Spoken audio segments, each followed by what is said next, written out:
7 days belly fat reset challenge la இன்னைக்கு day 6. I'm very happy to meet you all. Day 1ல இருந்து day 5 வரைக்கும் நம்ம என்னெல்லாம் பார்த்தோமோ எல்லாத்தையும் ப்ராக்டிஸ் பண்ணீங்க நான் நம்புறேன்.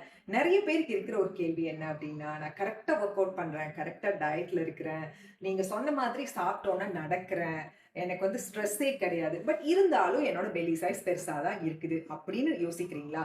So this is called as weak core muscles. உங்களோட கோர் மசில்ஸ் வீக்காக இருக்கிறப்ப என்ன ஆகும் அப்படின்னா, உங்களோட மெட்டபாலிசம் ஸ்லோ ஆகும். மெட்டபாலிசம் ஸ்லோ ஆச்சு அப்படின்னா கேலரிஸை பர்ன் பண்ண முடியாது. ஸோ கேலரிஸ் பர்ன் பண்ண முடியாமல் இங்கே ஃபேட்ஸாக டெபாசிட் ஆக ஆரம்பிச்சிருது. That is the reason for your belly.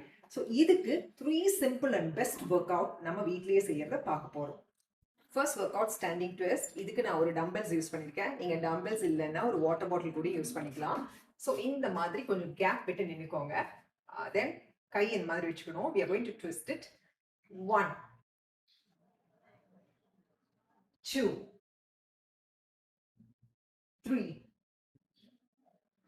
4. எந்த அளவுக்கு டீப்பா பின்னாடி போக முடியுமோ அந்த அளவுக்கு நம்ம ட்விஸ்ட் பண்ணணும். 1 2 3.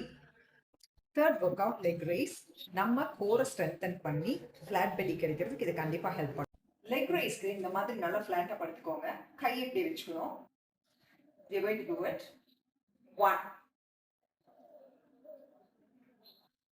2 3 4.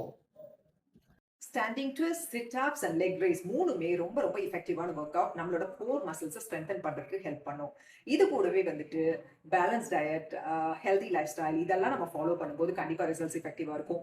டே 1ல இருந்து டே 6 வரைக்கும் நம்ம என்னென்ன சேலஞ்சஸ் பார்த்தோமோ எல்லாமே நம்ம வந்து ஃபாலோ பண்ண ஆரம்பிக்கும் போது கண்டிப்பாக உங்களுக்கும் ஃபிளாட் பெல்லி கிடைக்கும். Tomorrow is the last day, day 7. I'm really excited, waiting to see you all. Stay active and stay fit. Thank you.